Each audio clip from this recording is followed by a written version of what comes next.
Hello ಗೆಳೆಯರೆ, welcome back to my new video. So ಏನಪ್ಪ ಅಂತಂದರೆ ನಿನ್ನೆ ಕೆ ಎ ಕಡೆಯಿಂದ ಒಂದು ಸೀಟ್ ಮೆಟ್ರಿಕ್ ರಿಲೀಸ್ ಆಗುತ್ತೆ, ಅಂದರೆ ಅಬೌಟ್ ಇಂಜಿನಿಯರಿಂಗ್ ಮತ್ತು ಆರ್ಕಿಟೆಕ್ಚರ್ ಸ್ಟೂಡೆಂಟ್ಸ್ಗೆ. ಸೊ ಇವಾಗ ಏನಪ್ಪ ಅಂತಂದರೆ ಬರ್ದರ್ ಇಂಜಿನಿಯರಿಂಗ್ ಅಂತೂ ಬಿಟ್ಟಿದ್ದಾರೆ, ಬಟ್ ಅದು ಕ್ಲಿಯರ್ ಕಟ್ಟಾಗಿ ಬಿಟ್ಟಿಲ್ಲ. ಅಂತಂದರೆ ಯಾವ ಕ್ಯಾಸ್ಟಿಗೆ ಇದೆ ಅಂತ ಬಿಟ್ಟಿಲ್ಲ, ಆ್ಯಂಡ್ ಆ ಕಾಲೇಜಲ್ಲಿ ಎಷ್ಟೆಷ್ಟು ಫೀಸ್ ಇದೆ ಅಂತ ಬಿಟ್ಟಿಲ್ಲ. ಜಸ್ಟ್ ಏನು ಮಾಡಿದ್ದಾರೆ ಅಂತಂದರೆ ಸ್ಪೆಷಲ್ ಕ್ಯಾಟಗರಿ ಆಯಿತು, ಎಚ್ ಕೆ ಆಯಿತು ಮತ್ತು ಆರ್ ಕೆ ಅಂತಂದು ಈ ರೀತಿ ಬಿಟ್ಟವ್ರೆ. ಅದು ಕ್ಲಿಯರ್ ಆಗಿಲ್ಲ ಬರ್ದರ್. ಮತ್ತು ಅದು ನೋಡ್ರಿ ಫೈನಲ್ ಸೀಟ್ ಮೆಟ್ರಿಕ್ಸ್ ಅಂತ ಬಿಟ್ಟಾರೆ. ಆ್ಯಂಡ್ ಇನ್ನೂ ಕೂಡ ಕೆಲವೊಂದಿಷ್ಟು ಹುಡುಗರು ಕೇಳಿದೇನಂತಂದರೆ ವೆಟರ್ನರಿ, ಅಗ್ರಿಕಲ್ಚರ್, ಫಾರ್ಮಸಿ ಮತ್ತು BSc nursing, BPT, BP allied science students ಇವರು ಕೂಡ ಏನು ಕೇಳ್ತಿದ್ದಾರೆ ಅಂತಂದರೆ ಬರ್ದರ್ ನಮ್ಗೆ ಯಾಕೆ ಸೀಟ್ ಮೆಟ್ರಿಕ್ಸ್ ಬಿಟ್ಟಿಲ್ಲ, ಓನ್ಲಿ ಇಂಜಿನಿಯರ್ ಸ್ಟೂಡೆಂಟ್ಸ್ಗೆ ಅಷ್ಟೇ ಬಿಟ್ಟಿದ್ದಾರೆ ಅಂತ ಕೇಳಿದ್ರಿ. ಸೊ ಹಂಗಾಗ್ಬಿಟ್ಟು ಈ ಒಂದು ಎಲ್ಲ ಕೂಡ ಡೌಟ್ಸ್ನ ಕ್ಲಿಯರ್ ಮಾಡೋಕ್ಕೆ ನಾವೊಂದು ಈ ಒಂದು ವಿಡಿಯೋ ಮಾಡ್ತಿರೋದು. ಸಾಧ್ಯ ಆದರೆ ಒಂದು ಲೈಕ್ ಕೊಟ್ಕೊಂಡ್ಬಿಟ್ರಿ ಈಗಲೇ ವಿಡಿಯೋನ.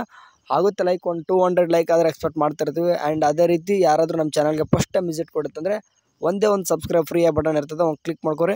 ಸರಿ, ಇವಾಗ ಡೈರೆಕ್ಟ್ ವಿಷಯಕ್ಕೆ ಬರೋದಂತಂದರೆ ಇಲ್ಲಿ ನೋಡಿರಿ ಏನು ಕಾಣಿಸ್ತಿದೆ ಅಂತಂದರೆ ನಮ್ಮ ಒಂದು KCET ಕೌನ್ಸ್ಲಿಂಗ್ ಏನೇ ಒಂದು ನಡೆದರೂ ಕೂಡ KE ವೆಬ್ಸೈಟಲ್ಲಿ ಅಥವಾ KE ಪೋರ್ಟಲಲ್ಲೇ ನಡೀತದೆ. ಈ ಒಂದು ವೆಬ್ಸೈಟಲ್ಲಿ ಬಂದ ತಕ್ಷಣ ಇಲ್ಲಿ 3 ಡಾಟ್ಸ್ ಮೇಲೆ ಕ್ಲಿಕ್ ಮಾಡಿಕೊಂಡು ಇಲ್ಲಿ ಪ್ರವೇಶ ಮೇಲೆ ಕ್ಲಿಕ್ ಮಾಡ್ಕೊಂಡು UGCET 2024 ಮೇಲೆ ಕ್ಲಿಕ್ ಮಾಡಿಕೊಂಡ್ರೆ ಸದ್ಯಕ್ಕಂತೂ UGCET 2024 ಅಂತಿಮ ಸೀಟ್ ಮೆಟ್ರಿಕ್ಸ್ ಅನ್ನೋದೈತೆ. ಅದೇ ಒಂದು PDF ಇಲ್ಲಿ ಕಾಣಿಸ್ತೈತೆ. ಈ ಒಂದು PDF ನೀವು ಏನಾದ್ರು ಓಪನ್ ಮಾಡ್ಕೊಂಡಾಗ ಇಲ್ಲಿ ಏನೇನು ಸೀಟ್ ಕೊಟ್ಟಾರೆ ನೋಡಿರಿ, ಯಾವ ಕಾಲೇಜಲ್ಲಿ ಎಷ್ಟು ಸೀಟ್ ಇದಾವೆ, ಮತ್ತು ಫಿಸಿಕಲ್ ಹ್ಯಾಂಡಿಕ್ಯಾಪ್ಟ್ ಅವ್ರಿಗೆ ಎಷ್ಟು ಸೀಟು, ಮತ್ತು ಸ್ಪೆಷಲ್ ಕ್ಯಾಟಗರಿ ಅವ್ರಿಗೆ ಎಷ್ಟು ಸೀಟು, ಮತ್ತು HKದವ್ರಿಗೆ ಎಷ್ಟು ಸೀಟು, ಮತ್ತು RK ಅಂತಂದರೆ ರೂರಲ್ ಕನ್ನಡ ಮೀಡಿಯಮ್ದವ್ರಿಗೆ ಎಷ್ಟು ಸೀಟು, ಮತ್ತು ಮುಂದೆ ನೋಡಿದ್ರೆ ಮ್ಯಾನೇಜ್ಮೆಂಟ್ ಸೀಟ್ ಎಷ್ಟು, ಮತ್ತು ಕಾಮೆಡ್ ಕೆಯಿಂದ ಬರುವಂಥ ಸೀಟ್ ಎಷ್ಟನ್ನು ಕೂಡ ಕೊಟ್ಟರೆ, ಆ್ಯಂಡ್ SNK ಕೋಟಾ ಸೀಟ್ ಎಷ್ಟು ಅಂತಲೂ ಕೂಡ ಕೊಟ್ಟರೆ. ಅಂದರೆ ಟೋಟಲಾಗಿ ಎಲ್ಲನೂ ಕೂಡ ಸೀಟ್ನ ಡಿಸ್ಟ್ರಿಬ್ಯೂಟ್ ಇಲ್ಲಿ ಮಾಡಿದ್ದಾರೆ. ಬಟ್ ಯಾವ್ಯಾವ ಕ್ಯಾಸ್ಟ್ ಅಂತ ಏನು ಕೊಟ್ಟಿಲ್ಲ. ಓಕೆ, ನಿಮಗೆ ಒಂದು ತೋರ್ಸೋಕೆ ಇಷ್ಟಪಡ್ತೀನಿ ನಾನು ಅಬೌಟ್ ಎಲ್ಲರಿಗೂ ಕೂಡ. ಲೈಕ್ ಇಂಜಿನಿಯರಿಂಗ್ ಅಷ್ಟೇ ಅಲ್ಲ, ನೀವು ಅಗ್ರಿಕಲ್ಚರ, ವೆಟರ್ನರಿಯಾ, ಫಾರ್ಮಸಿನ, BSc ನರ್ಸಿಂಗ ಎಲ್ಲರಿಗೂ ಕೂಡ ಒಂದು ತೋರ್ಸೋಕೆ ಇಷ್ಟಪಡ್ತೀನಿ ನಾನು. KE ವೆಬ್ಸೈಟಲ್ಲಿ ಬಂದುಬಿಟ್ಟು ಇಲ್ಲಿ 3 ಡಾಟ್ಸ್ ಮೇಲೆ ಕ್ಲಿಕ್ ಮಾಡ್ಕೊಂಡು ಇಂದಿನ ವರ್ಷ ಪ್ರವೇಶ 2024 ಇದೆ ನೋಡಿ, 2023-22 ಅಂತ ಏನಿದೆ ನೋಡಿರಿ, ಅದ್ರ ಮೇಲೆ ಬಂದುಬಿಟ್ಟು ಸ್ವಲ್ಪ ಕೆಳಗೆ ಬನ್ನಿ. ಕೆಳಗೆ ಬಂದ ತಕ್ಷಣ ನಿಮ್ಗೆ ಒಂದು ಸಿಗುತ್ತೆ. ಓಕೆ, ಇಲ್ಲಿ ನೋಡಿರಿ UGCET 2023 ಅಂತ ಇದೆ ನೋಡಿರಿ, ಅದ್ರ ಮೇಲೆ ಒನ್ ಟೈಮ್ ಕ್ಲಿಕ್ ಮಾಡ್ಕೋರಿ. ಅಂದರೆ ಹೋದ ವರ್ಷ ಏನೇನೆಲ್ಲ ನಡೆದದ ಅಂತಂದು ಇದ್ರ ಮೇಲೆ ಎಲ್ಲನೂ ಕೂಡ ಡೀಟೇಲ್ಸ್ ಆಗಿ ಇಲ್ಲಿ ಏನು ಸಿಗ್ತದೆ ಅಂತಂದರೆ ನಮಗೆ ಒಂದು ಮಾಹಿತಿ ಗೊತ್ತಾಗುತ್ತೆ. ಇದ್ರ ಮುಖಾಂತರ ನಿಮ್ಗೆ ಏನು ತಿಳ್ಕೊಬೋದಪ್ಪ ಅಂತಂದರೆ ಹಾಗೆ ಸ್ವಲ್ಪ ಸ್ಕ್ರಾಲ್ ಡೌನ್ ಮಾಡ್ಕೊತ ಮೇಲ್ಗಡೆ ಬಂದಾಗ ನಿಮ್ಗೆ ನೋಡ್ರಿ ಒಂದು ನೆನ್ಪಿಡ್ಕೋಬೇಕು, ಇಂಜಿನಿಯರ್ ಸ್ಟೂಡೆಂಟ್ಸ್ ಬಿಟ್ಟು ಬೇರೆಯವ್ರು ಎಲ್ಲರೂ ಕೂಡ. ಓಕೆ, ಈಗ ಇಂಜಿನಿಯರಿಂಗ್ ಅಂತೂ ನಿಮ್ಗೆ ಸೀಟ್ ಮೆಟ್ರಿಕ್ಸ್ ಬಿಟ್ಟಾರೆ.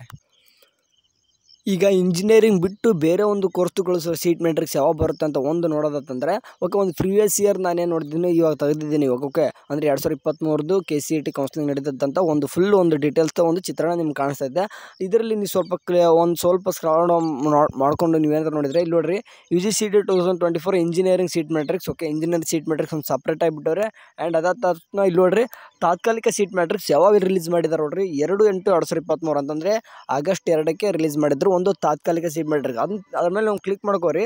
ತಾತ್ಕಾಲಿಕ ಸೀಟ್ ಮೆಟ್ರಿಕ್ಸ್ ಮೇಲೆ ಒಂದು ಕ್ಲಿಕ್ ಮಾಡ್ಕೊಂಡಾಗ ಯಾವ್ಯಾವೆಲ್ಲ ಬಂದಿದೆ ನೋಡಿರಿ, ಇಂಜಿನಿಯರಿಂಗ್. ಓಕೆ, ಇದು ಎರಡನೇದು ಕೂಡ ಇಂಜಿನಿಯರಿಂಗ್, ಮೂರನೇದು ಕೂಡ ಇಂಜಿನಿಯರ್. ಅಂದರೆ ಇಂಜಿನಿಯರಿಂಗ್ ಒಳಗೆ ಸಪ್ರೇಟಾಗಿ ಏನೇನಿದೆ ಅಂತ ಮ್ಯಾನೇಜ್ಮೆಂಟ್ ಮತ್ತು ವಾಸ್ತುಶಿಲ್ಪ ಕೋರ್ಸ್ಗಳು, ಮತ್ತು ಸಾಮಾನ್ಯ ಕೋಟ ಅಂತಂದರೆ ಜನರಲ್ ಕೋಟಾದಾರ ಬರೋರಿಗೆ, ಆ್ಯಂಡ್ ಇಂಜಿನಿಯರಿಂಗ್ ಒಳಗೆ HK ಕೋಟಾದಾರ ಬರೋರಿಗೆ, ಮತ್ತು ವಾಸ್ತುಶಿಲ್ಪ ಅಂತ ಏನು ಕರಿತೀವಿ ಆರ್ಕಿಟೆಕ್ಚರ್ ಕೂಡ, ಅದ್ರ ಕೂಡ ಏನಾಗಿದೆ ಅಂತಂದ್ರೆ ಅವ್ರದ್ದು ಕೂಡ ಜನರಲ್ ಕ್ಯಾಟಗರಿ, ಮತ್ತು ಅದ್ರದ್ದು ಕೂಡ HK ಇದೆ. ಆ್ಯಂಡ್ ಇಂಜಿನಿಯರಿಂಗ್ ವಾಸ್ತುಶಿಲ್ಪ ವಿಶೇಷ ವರ್ಗ ಅಂತ ಸ್ಪೆಷಲ್ ಕ್ಯಾಟಗರಿ. ಇದೇ ರೀತಿ ಮತ್ತು ಫಾರ್ಮಸಿನೂ ಕೊಟ್ಟರೆ, ಆ್ಯಂಡ್ ಬೇರೆನೂ ಕೂಡ ನೋಡ್ತಾರೆ. BSc ಅಗ್ರಿ ಕೊಟ್ಟವ್ರೆ, B ಫಾರ್ಮ್ ಕೊಟ್ಟರೆ, ಮತ್ತು B ಫಾರ್ಮ್ ಮತ್ತು ಫಾರ್ಮ್ ಡಿನೂ ಕೊಟ್ಟವ್ರೆ. ಬಟ್ ಇದರಲ್ಲಿ ಇನ್ನೂ ಕೂಡ BSc ನರ್ಸಿಂಗ್ ಎಲ್ಲ ಸಿಗ್ತಿಲ್ಲ ಅಂತಂದರೆ ಒಂದು ತಿಳ್ಕೊಬೇಕು, ನಿಮಗೆ BSc ನರ್ಸಿಂಗ್ದವ್ರಿಗೆ ಹೋದ ವರ್ಷ ಫಸ್ಟ್ ರೌಂಡಿಗೆ ರಿಲೀಸ್ ಆಗಿದ್ರು. ಓಕೆ, ಸೀಟ್ ಮೆಟ್ರಿಕ್ಸ್ ಅನ್ನೋದು ಫಸ್ಟ್ ರೌಂಡ್ ರಿಲೀಸ್ ಆಗಿದ್ದಿಲ್ಲ. ಕಾರಣ ಎಷ್ಟೇ, ಫಸ್ಟ್ ರೌಂಡಲ್ಲಿ BSc ನರ್ಸಿಂಗ್ ಆಪ್ಷನ್ ಎಂಟ್ರಿ ನಡೆದಿದ್ದಿಲ್ಲ. ಓಕೆ, ಅಂದ್ರೆ BSc ನರ್ಸಿಂಗ್ನ ಸೆಕೆಂಡ್ ರೌಂಡಿಗೆ ಇಕ್ಕಿದ್ರು. ಓಕೆ, ಇದೇ ರೀತಿ ನೀವು ಏನಾದ್ರು ಚೆಕ್ ಮಾಡ್ಕೊಳ್ಳೋದು ಅಂತಂದ್ರೆ ನೋಡಿರಿ, ಫೀಸ್ ಸ್ಟ್ರಕ್ಚರ್ ಕೂಡ ಇಂಜಿನಿಯರ್ ಯಾವಾಗ ಬಿಟ್ಟಾರೆ, ಸ್ವಲ್ಪ ಲೇಟಾಗೆ ಬಿಟ್ಟವ್ರೆ. ಹಂಗೆ ನೀವು ಆಗ ಸ್ಕ್ರಾಲ್ ಡೌನ್ ಮಾಡ್ಕೊಂಡು ನೋಡಿತ್ತಂತಂದ್ರೆ ಎಲ್ಲನೂ ಕೂಡ ಡೀಟೇಲ್ಸ್ ಆಗಿ ನಿಮ್ಗೆ ಒಂದು ಚಿತ್ರಣ ಕಾಣ್ಬಿಡ್ತದೆ, ಏನೇನೆಲ್ಲ ನಡೆದಿತ್ತಪ್ಪ ಹೋದ ವರ್ಷ ಅನ್ನೋದು. ನಾನು ನಿಮ್ಗೆ ಇವಾಗ ಎಲ್ಲನೂ ಕೂಡ ಹೇಳ್ಬಿಟ್ಟು ನಿಮ್ಗೆ ಒಂದು ಹೇಳೋಕ್ಕೆ ಇಷ್ಟಪಡ್ತೀನಿ. ಏನಕ್ಕೆ ನಾನು ಇದನ್ನೆಲ್ಲ ಓಪನ್ ಮಾಡಿ ತೋರಿಸಿದೆ ಅಂತಂದರೆ, ಈಗ ಇಂಜಿನಿಯರಿಂಗ್ ಬಿಟ್ಟಾರೆ ಅಂದ ತಕ್ಷಣ ಇಮ್ಮಿಡಿಯೇಟಾಗಿ ನೀವು ಬಿಡ್ಬೇಕಂತ. ಇಂಜಿನಿಯರಿಂಗ್ ಏನಕ್ಕೆ ಎಷ್ಟು ಬೇಗ ಬಿಟ್ರೆ ಅಂತಂದರೆ, ನಿಮ್ಗೆ ಏನಕ್ಕೆ ಈಗ ಅಗ್ರಿ ಆಯಿತು, ವೆಟರ್ನರಿ ಎಲ್ಲ ಬೇರೆ ಕೋರ್ಸಸ್ ಅಂತ ಏನು ಹೇಳಿದೆ ನೋಡಿ, ನಿಮ್ಗೆ ಏನಕ್ಕೆ ಬಿಡಲಿಲ್ಲ, ಓನ್ಲಿ ಇಂಜಿನಿಯರ್ ಸ್ಟೂಡೆಂಟ್ಸ್ ಏನಕ್ಕೆ ಬಿಟ್ರೆ ಅಂದರೆ ಎಲ್ಲ ಕಾಲೇಜಸ್ಸು ಕೂಡ ಓಕೆ, ನಮ್ಮ ಕಾಲೇಜಲ್ಲಿ ಇಷ್ಟು ಸೀಟು ಇಂತಿಂದು ಕ್ಯಾಟಗರಿ ಅವ್ರಿಗೆ ಇದೆಲ್ಲನೂ ಕೂಡ ತೊಗೊಳ್ತೀವಿ ಅಂತಂದು ಏನು ಮಾಡಿದ್ದಾರೆ ಅಂತಂದರೆ KEಗೆ ಸಬ್ಮಿಟ್ ಮಾಡಿರ್ತಾರೆ. ಅವ್ರು ಏನು ಮಾಡ್ತಾರೆ, KEಗೆ ಸಬ್ಮಿಟ್ ಮಾಡಿದ ತಕ್ಷಣ ಅವರು ಇಲ್ಲಿ ಪಬ್ಲಿಷ್ ಮಾಡಿದ್ದಾರೆ. ಬಟ್ ಅದೇ ರೀತಿಯಾಗಿ ಎಲ್ಲ ಕೋರ್ಸಸ್ ನಡಿಬೇಕಲ್ಲ. ಮೀನ್ಸ್ ಇವಾಗ ಅಗ್ರಿ ಆಯಿತು, ವೆಟರ್ನರಿ ಆಯಿತು, ಫಾರ್ಮಸಿ, ಮತ್ತು BSc nursing, BPT, political science ಅವರು ಕೂಡ ಕಾಲೇಜಸ್ ಅವರು ನಾವು ಕೂಡ ಇಂತಿಂಥ ಕ್ಯಾಟಗರಿ ಅವನ್ನ ಇಷ್ಟು ಸೀಟ್ ತೊಗೊಂತಂದು ಎಲ್ಲನೂ ಕೂಡ ಕ್ಲಿಯರ್ ಕಟ್ಟಾಗಿ ಹೇಗೆ ಸಬ್ಮಿಟ್ ಆದರೆ ಅವರು ಕೂಡ ಸೀಟ್ ಮ್ಯಾಟ್ರಿಕ್ಸ್ ಇಲ್ಲಿ ಪಬ್ಲಿಷ್ ಮಾಡ್ತಾರೆ. ಬಟ್ ಇನ್ನೂ ಕೂಡ ಕಾಲೇಜಸ್ ಅವರು ಇನ್ನೂ ಕೂಡ ಸಬ್ಮಿಟ್ ಮಾಡಲಿಕ್ಕಿಲ್ಲ. ಇನ್ ಕೇಸ್ ಮಾಡಿದರೂ ಕೂಡ ಕಡೆಯಿಂದ ಸ್ವಲ್ಪ ಇನ್ನೂ ಕೂಡ ವರ್ಕೌಟ್ ನಡೀತಾ ಇರ್ತದೆ. ಅಂದರೆ ಅಲ್ಲಿ ಆನ್ಲೈನಲ್ಲಿ ಎಲ್ಲನೂ ಕೂಡ ಅಪ್ಲೋಡ್ ಮಾಡ್ಬೇಕಂತಂದರೆ ಅದನ್ನೆಲ್ಲನೂ ಕೂಡ ಮೊದಲು ಒಂದು PDF ಕನ್ವರ್ಟ್ ಮಾಡ್ಕೊಂಡು ಎಲ್ಲನೂ ಕೂಡ ರೆಡಿ ಮಾಡ್ಕೋಬೇಕಂತಂದರೆ ಸ್ವಲ್ಪ ಟೈಮ್ ಹಿಡಿಬೋದು. ಹಂಗಾಗಿಬಿಟ್ಟು ಇನ್ನೂ ಕೂಡ ಪಬ್ಲಿಷ್ ಮಾಡಿರ್ಲಿಕ್ಕಿಲ್ಲ. ಇನ್ ಕೇಸ್ ಮಾಡೋದು ಕೂಡ ಲೇಟ್ ಆಗ್ಬೋದು ಅನ್ಕೊತೀನಿ ನಾನು.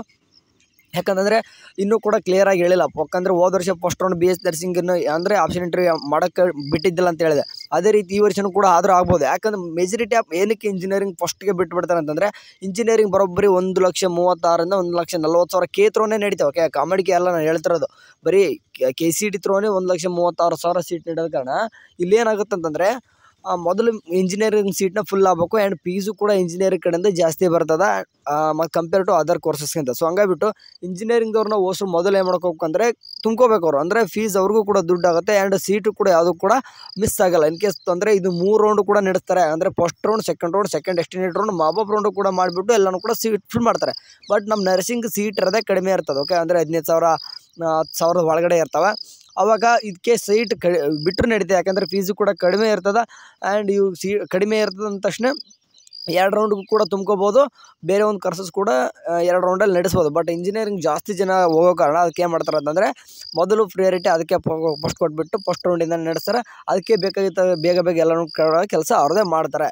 ಸರಿ, ಒಂದು ಅರ್ಥ ಆಯ್ತು ಅನ್ಕೊತೀನಿ ನಿಮ್ಮದು ಕೂಡ. ಓಕೆ, ನಿಮ್ಮದು ಕೂಡ ಏನಪ್ಪ ಅಂತಂದರೆ ಹೀಗೆಲ್ಲ ಇಂಜಿನಿಯರಿಂಗ್ ಕೂಡ ಇವು ಬಿಟ್ಟಿದ್ದಾರೆ ಅಂತಂದರೆ ಇದು ಫೈನಲ್ ಸೀಟ್ ಮ್ಯಾಟ್ರಿಕ್ಸ್ ಅನ್ನೋದಲ್ಲ. ಇನ್ನೂ ನೆನ್ಪಿಡ್ಕೋಬೇಕು. ಈ ಫೈನಲ್ ಅಂತ ಬಿಟ್ಟಿದ್ದಾರೆ ಅಂತಂದರೆ ಇದೇ ಫೈನಲ್ ಅಂತಲೂ ಹೇಳಲ್ಲ ನಾನು. ಯಾಕಂತಂದರೆ ಇವಾಗ ಬರೀ special category HK, rural, Kannada ಹಿಂಗಿತ ಬಿಟ್ಟರೆ. ಬಟ್ SC ಮತ್ತು 3B, 2A, ಕ್ಯಾಟಗರಿ 1 ಈ ರೀತಿ ಏನಂದರೆ ಒಂದು ಕ್ಯಾಸ್ಟ್ ಮೇಲೆ ಒಂದು ಸೀಟ್ ಮ್ಯಾಟ್ರಿಕ್ಸ್ ಅನ್ನೋದು ರಿಲೀಸ್ ಆಗಬೇಕು. ಅದು ಇನ್ನೂ ಕೂಡ ರಿಲೀಸ್ ಆಗಿಲ್ಲ. ಅದು ಯಾವಾಗ ಬರುತ್ತಪ್ಪ ಅಂತಂದರೆ ಸೀಟ್ ಮ್ಯಾಟ್ರಿಕ್ಸು ನಿಮ್ಮ ಒಂದು ಫಸ್ಟ್ ರೌಂಡ್ ಶೆಡ್ಯೂಲ್ ಯಾವಾಗ ಬರ್ತದೆ ನೋಡಿರಿ. ಆ ಒಂದು ಫಸ್ಟ್ ರೌಂಡ್ ಶೆಡ್ಯೂಲಲ್ಲೇ ಫೀ ಸ್ಟ್ರಕ್ಚರ್ ಮತ್ತು ಸೀಟ್ ಮ್ಯಾಟ್ರಿಕ್ಸ್ ಅನ್ನೋದು ಇನ್ನೊಂದು ಸರ್ತಿ ಅಂದರೆ ನವೀಕರಿಸಿದ ಸೀಟ್ ಮ್ಯಾಟ್ರಿಕ್ಸ್ ಅಂತ ಒಂದು ಏನೋ ರಿಲೀಸ್ ಮಾಡ್ತಾರೆ. ಖಂಡಿತ ನಿಮ್ಮದು ಕೂಡ ಇಂಜಿನಿಯರಿಂಗ್ ಇದ್ದೇ ಇರ್ತದೆ. ಅವಾಗ ಅದರಲ್ಲಿ ಇಂಜಿನಿಯರಿಂಗ್ ಅಷ್ಟೇ ಅಲ್ಲ ಎಲ್ಲ ಕೋರ್ಸಸ್ದು ಇರ್ತದೆ. ಇನ್ ಕೇಸ್ ಇಲ್ಲ ಅಂತಂದರೆ ಒಂದು ತಿಳ್ಕೊಬೇಕು, ಫಸ್ಟ್ ರೌಂಡಲ್ಲಿ ಆ ಒಂದು ಕೋರ್ಸಸ್ದು ಆಪ್ಷನ್ ಇಂಟರ್ವ್ಯೂ ನಡೀಲಿಕ್ಕಿಲ್ಲ ಅಷ್ಟೇ. ಅಂದರೆ ಸೆಕೆಂಡ್ ರೌಂಡ್ ನಡೀತದೆ, ಸೆಕೆಂಡ್ ಎಕ್ಸ್ಟೆಂಡೆಡ್ ರೌಂಡ್ ನಡೀತದೆ, ಮಾಬಾಬ್ ರೌಂಡು ಕೂಡ ನಡೀತಾ ಇರ್ತದೆ. ಬಟ್ ಫಸ್ಟ್ ರೌಂಡ್ ನಡೆಸಲ್ಲ. ಏನಕ್ಕಂತಂದರೆ ಕಡಿಮೆ ಸೀಟ್ ಇರ್ತವೆ. ಸೀಟ್ ಅಥವಾ ಕಡಿಮೆ ಸೀಟ್ ಇಲ್ಲದೆ ಅಂತಂದರೆ ಸೀಟ್ ಮ್ಯಾಟ್ರಿಕ್ಸ್ ಅಪ್ಲೋಡ್ ಕಳಿಸಿರಲ್ಲ ಎಲ್ಲ ನರ್ಸಿಂಗ್ ಕಾಲೇಜ್ ಅಥವಾ ಎಲ್ಲ ಅಗ್ರಿಕಲ್ಚರ್ ಕಾಲೇಜಿಂದ. ಹಂಗಾಗಿಬಿಟ್ಟು ಇನ್ನೂ ಕೂಡ ಸೀಟ್ ಮ್ಯಾಟ್ರಿಕ್ಸ್ ರಿಲೀಸ್ ಆಗಿರಲ್ಲ. ಸೊ ಇದೆಲ್ಲ ಕಾರಣ ಇಟ್ಕೊಂಡು ಇವಾಗಂತೂ ಇಂಜಿನಿಯರಿಂಗ್ ಅಂತ ಬಿಟ್ಟವ್ರೆ. ಸದ್ಯಕ್ಕಂತೂ ಇಷ್ಟು ನೋಡ್ಕೋರಿ ಯಾವ ಕಾಲೇಜಲ್ಲಿ ಎಷ್ಟೆಷ್ಟು ಸೀಟ್ ಇದೆ ಅಂತ ನೋಡ್ಕೋರಿ ಅಷ್ಟೇ. ಬೇಕಾದರೆ ಲೈಕ್ ಯಾವುದೋ ಒಂದು ತೊಗೊಂಡೆ ನಾನಿಲ್ಲಿ AGM rural engineering college Varur Hubli ಅಂತ ಇದೆ. ಈ ಒಂದು ಕಾಲೇಜು ಬರೋಬ್ಬರಿ 360 ಸೀಟ್ಸ್ ಇರುವಂಥ ಕಾಲೇಜು. ಟೋಟಲ್ 7 ಕೋರ್ಸಸ್ ಇದ್ದಾವೆ. ಈ computer science and engineering 120 seat ತೊಗೊಳ್ತಿದ್ದಾರೆ. ಸೊ ಹಂಗಾಗಿಬಿಟ್ಟು ಈ ರೀತಿ ನೋಡ್ಕೋರಿ. ಆ್ಯಂಡ್ ಅದರಲ್ಲಿ ನಿಮ್ಮ ಒಂದು RK ಅಥವಾ HK ಇತ್ತಂತಂದರೆ ನೀವು ಒಂದು ಲಕ್ಕಿ ಸ್ಟೂಡೆಂಟ್ಸ್ ಆಗ್ತೀರಾ. ನಿಮಗೆ ಅಂತಲೇ ಸಪ್ರೇಟ್ ಸೀಟ್ ಇರ್ತವೆ. ಸೊ ಹಂಗಾಗಿಬಿಟ್ಟು ಎಲಿಜಿಬಲ್ ಆಗ್ತೀರಾ. ಓಕೆ, ಎಲ್ಲನೂ ಕೂಡ ಗಮನದಲ್ಲಿಟ್ಕೊಂಡು ನಾವು ಒಂದು ಆಪ್ಷನ್ ಎಂಟ್ರಿ ಮಾಡಬೇಕು. ಅದಕ್ಕೋಸ್ಕರ ನಾನು ಸೀಟ್ ಮ್ಯಾಟ್ರಿಕ್ಸ್ ನೋಡಿರಿ ಅಂತ ಹೇಳ್ತಿದ್ದೀನಿ. ಸರಿ, ಇದೇ ರೀತಿ ಏನಾದರೂ KEಯಿಂದ ಅಪ್ಡೇಟ್ ಬಂದರೆ ಅಥವಾ ನಿಮ್ಮ ಕನ್ಫ್ಯೂಷನ್ ಏನಾದರೂ ಇತ್ತಂದರೆ ಕಮೆಂಟ್ ಸೆಕ್ಷನಲ್ಲಿ ಹಾಕಿ. ನಿನ್ನೆ ಒಂದು ಕಮೆಂಟ್ ಸೆಕ್ಷನ್ಗೆ ಒಂದು ಬರೋಬ್ಬರಿ ಒಂದು 50 ಮೇಲಾದರೂ ಹಾಕಿದ್ರೆ ಎಲ್ಲರಿಗೂ ಕೂಡ ರಿಪ್ಲೈ ಮಾಡಿದ್ದೀನಿ. ಬೇಕಾದ್ರೆ ಹೋಗಿ ನೋಡ್ಕೋರಿ, ಬೇಡನಲ್ಲ. ಸರಿ, ಆದಷ್ಟು ನನಗೆ ಫ್ರೀ ಟೈಮ್ ಇದ್ದಾಗ ನಿಮ್ಮ ರಿಪ್ಲೈ ಮಾಡುವಂಥ ಕೆಲಸ ಮಾಡ್ತಿರ್ತೀನಿ. ಆದಷ್ಟು ನಿಮ್ಮ ಫ್ರೆಂಡ್ಸು ಕೂಡ ನಮ್ಮ ಚಾನಲ್ ಅಥವಾ ಯಾವುದಾದ್ರೂ ಒಂದು ಯೂಸ್ಫುಲ್ ಆಗಿರೋ ಒಂದು ವೀಡಿಯೋನ ನಿಮ್ಮ ಫ್ರೆಂಡ್ಸ್ ಶೇರ್ ಮಾಡ್ರಿ ಅಂತ ಹೇಳ್ತೀನಿ. ಸರಿ, ಅಲ್ಲಿವರೆಗೆ ಚಾನಲ್ ನೋಡ್ತಾರೆ. ಟೇಕ್ ಕೇರ್, ಬಾಯ್.